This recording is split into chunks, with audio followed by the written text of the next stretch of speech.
الحمد للہ رب العالمین والصلاة والسلام علی رسولہ الکریم وعلی آلہ واصحابہ اجمعین اما بعد فاعوذ باللہ من الشیطان الرجیم بسم اللہ الرحمن الرحیم یا ایہا الناس کلوا مما فی الارض حلالا طیبا ولا تتبعوا خطوات الشیطان۔ محترم ناظرین کرام، میں سب سے پہلے اسلامی طریقے سے آپ سب کا استقبال کرتا ہوں۔ السلام علیکم ورحمۃ اللہ وبرکاتہ۔ وعلیکم السلام ورحمۃ اللہ۔ بنیادی طور پر قرآن مجید کے اندر اللہ سبحانہ و تعالیٰ نے حلال اور حرام کا ذکر جن مقامات پر کیا ہے، میں چاہتا ہوں کہ میں ان کے حوالے دوں تاکہ وہ حضرات جو نوٹ کرتے ہیں اور مطالعہ کرنا چاہتے ہیں ان کے لیے آسانی ہو جائے گی۔ اللہ سبحانہ و تعالیٰ نے سورہ بقرہ سورہ نمبر 2 آیت نمبر 168 168 کے اندر، سورہ بقرہ سورہ نمبر 2 آیت نمبر 172 اور آیت نمبر 173 کے اندر، سورہ نساء سورہ نمبر 4 آیت نمبر 11 اور 12، سورہ نساء سورہ نمبر 4 آیت نمبر 23 اور 24، سورہ نساء سورہ نمبر 4 آیت نمبر 29، سورہ مائدہ سورہ نمبر 5 آیت نمبر 1، سورہ مائدہ سورہ نمبر 5 آیت نمبر 3، سورہ مائدہ سورہ نمبر 5 آیت نمبر 5، سورہ مائدہ سورہ نمبر 5 آیت نمبر 90 اور 91، سورہ انعام سورہ نمبر 6 آیت نمبر 150 اور آیت نمبر 151، سورہ انعام سورہ نمبر 6 آیت نمبر 119، سورہ انعام سورہ نمبر 6 آیت نمبر 121، سورہ آراف سورہ نمبر 7 آیت نمبر 31، سورہ آراف سورہ نمبر 7 آیت نمبر 32، سورہ آراف سورہ نمبر 7 آیت نمبر 157، سورہ مومنون سورہ نمبر 23 آیت نمبر 51 یعنی 51۔ بنیادی طور پر حرام اور حلال کی اہم باتیں ان آیتوں میں آپ کو مل جائیں گی۔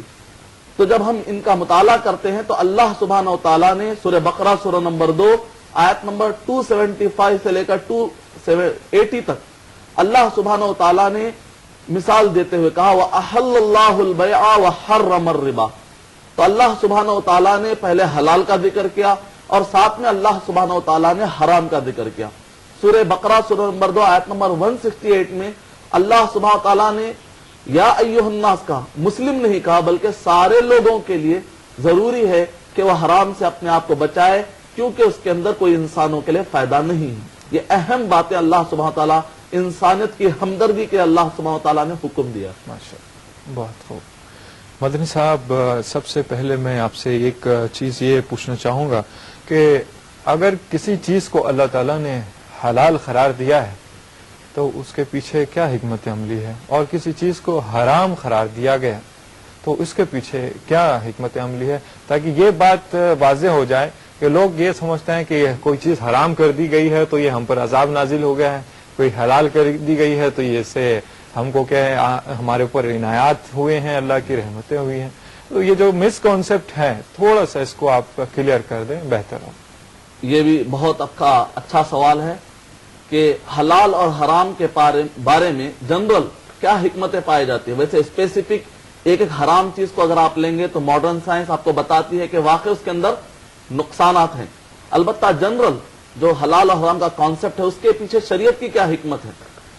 تو شریعت انسانوں کے 5 چیزوں کی حفاظت کرنا چاہتی ہے ماشاءاللہ، اور نتیجے میں اللہ سبحانہ و تعالیٰ نے ایسے اصول بتائے تاکہ انسانوں کو ان 5 چیزوں سے بچا لیا جائے۔ تو سب سے پہلے شریعت خیال کرتی ہے کہ انسان کے عقل کی حفاظت کی جائے۔ یہی وجہ ہے کہ اسلام نے شراب کو حرام قرار دیا کیونکہ اس میں انسان کی عقل ماری جاتی ہے۔ سورہ مائدہ سورہ نمبر 5 آیت نمبر 90 اور 91۔ دوسری چیز، اللہ سبحانہ و تعالیٰ نے انسان کے مال کی حفاظت فرمائی۔ یہی وجہ ہے کہ اللہ سبحانہ و تعالیٰ نے سود کو، چوری کو اللہ سبحانہ و تعالیٰ نے حرام قرار دیا اور جائز طریقوں کو اللہ سبحانہ و تعالیٰ نے حلال قرار دیا۔ سورہ بقرہ سورہ نمبر 2 آیت نمبر 275 سے لے کر 280 تک۔ تیسری چیز، اللہ سبحانہ و تعالیٰ نے انسان کے عزت کی حفاظت فرمائی۔ یہی وجہ ہے کہ اللہ سبحانہ و تعالیٰ نے تہمت ڈالنے والے کو سخت سزا کا اعلان کیا، کہا کہ 80 کوڑے مارے جائیں اگر وہ گواہ پیش نہ کرے۔ سورہ نور سورہ نمبر 24 آیت نمبر 4۔ چوتھی چیز، اللہ سبحانہ و تعالیٰ نے انسان کے پروجن یعنی نسب کی اللہ سبحانہ و تعالیٰ نے حفاظت فرمائی۔ یہی وجہ ہے کہ اللہ سبحانہ و تعالیٰ نے زنا کو حرام قرار دیا سورہ بنی اسرائیل سورہ نمبر 17 آیت نمبر 32، سورہ نور سورہ نمبر 24 آیت نمبر 1، 2 اور 3۔ اور اسی طریقے سے اللہ سبحانہ و تعالیٰ نے انسان کے جان کی حفاظت فرمائی۔ یہی وجہ ہے کہ اللہ سبحانہ و تعالیٰ نے ایک معصوم کو، چاہے وہ کافر ہو چاہے مسلم ہو، کسی کے قتل کرنے کی اسلام اجازت نہیں دیتا۔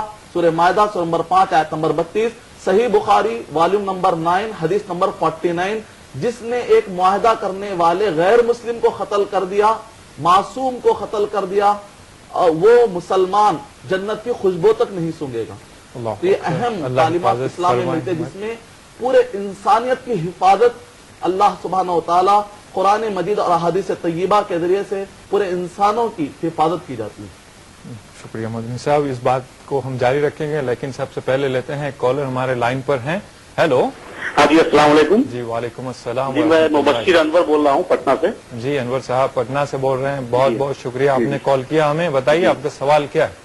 جی ایکچولی ایک سوال ہمارا یہ ہے کہ جہاں پر ہم پوسٹڈ ہیں وہاں میں ایکچولی سروس کرتا ہوں، تو وہاں زیادہ تر 99% غیر مسلم ہیں۔ جی تو وہاں پر اکثر کچھ ان کا کچھ پروگرام چلتا رہتا ہے، کچھ مذہبی، جی جس سے کہ کچھ ہولی فوڈ کھانا پڑتا ہے، مجبورتاً کھانا پڑتا ہے، کچھ مجبوری بن جاتی ہے۔ جی تو کیا یہ ایسا کھانا کہ اسلامک پوائنٹ آف ویو سے حرام ہوگا کہ حلال ہوگا؟ یہ میں مدنی صاحب سے پوچھتا جی بہتر، بہت بہت شکریہ آپ نے کال کیا۔ یقیناً آپ کے سوال کا جواب انشاءاللہ قرآن اور احادیث کی روشنی میں دیا جائے گا۔ شکریہ بہت بہت۔ مدنی صاحب انور صاحب نے پٹنہ سے کال کیا ہے، کہتے ہیں کہ کچھ ایسے فوڈ ہیں جو مقدس فوڈ مانے جاتے ہیں، یا بہرحال جو بھی ہے غیر مسلمانوں کے جو رواج ہیں اس کے حساب سے وہ کھانے وغیرہ کھلائے جاتے ہیں، تو یہ کہاں تک حلال ہے یا حرام ہے، اس کے متعلق معلوم۔ وعلیکم السلام ورحمۃ اللہ وبرکاتہ۔ اگر کوئی بھی غیر مسلم ہمیں دعوت دے تو ایسے وقت پر چاہے وہ یہودی ہو اور چاہے وہ غیر نان مسلم ہو کوئی بھی، تو ایسے وقت پر سب سے پہلے آپ کے لیے یہ خیال کرنا پڑے گا کہ اگر وہ غذا شرکیہ جگہ پر شرک کرتے ہوئے، جس کے اندر شرک ملوث ہو اور باقاعدہ غیر اللہ کی عبادت کی گئی ہو، غیر اللہ کے نام پر وہ غذا جا کر آئے، چاہے وہ گوشت کی شکل میں ہو چاہے وہ گوشت کے بغیر والی شکل میں ہو، چاہے ویج ہو چاہے نان ویج ہو، تو ایسے وقت پر جس کے اندر بھی شرک ملوث ہو وہ غذا آپ نہیں کھا سکتے۔ قرآن مجید میں اللہ سبحانہ و تعالیٰ نے سورہ انعام سورہ نمبر 6 آیت نمبر 119، سورہ انعام سورہ نمبر 6 آیت نمبر 121 کے اندر اللہ سبحانہ و تعالیٰ نے اس کی اجازت نہیں دی۔ سورہ توبہ سورہ نمبر 9 آیت نمبر 23 کے اندر بھی اللہ سبحانہ و تعالیٰ نے اس سے منع فرمایا۔ اور خود غیر مسلم مذہبی کتابوں کے اندر شرک کو بیان کیا گیا ہے، اس وجہ سے آپ ان کو بھی نصیحت کر سکتے ہیں۔ اگر وہ لوگ سمجھدار ہو تو آپ کی بات کو قبول کر لیں گے، یا کم سے کم اگر وہ آپ سے پوچھے کہ آپ کیوں نہیں کھاتے تو آپ کہہ دیجئے خود آپ کی مذہبی کتابیں بھی منع کرتے ہیں، لہذا میں کیسے کھا سکتا ہوں، میں تو احترام کرنے والوں میں سے ہوں۔ اس طریقے سے آپ ان کو حکمتاً سمجھا بھی سکتے ہیں۔ رگ ویدا اس کا بک نمبر 1 ہم نمبر 164 اور اس کی سطر number 46، Rig Veda Yajurveda chapter number 40 verse number 9، Yajurveda chapter number 32 verse number 3، ان سب میں بتایا گیا ہے ایکم سد وپرا بہدا ویدانتی اندھن تما پرویشنتی اسمبھوتی اپاستے تتو بھویا ایوتے تمویا اسمبھوتا رتا۔ ڈیوٹرانومی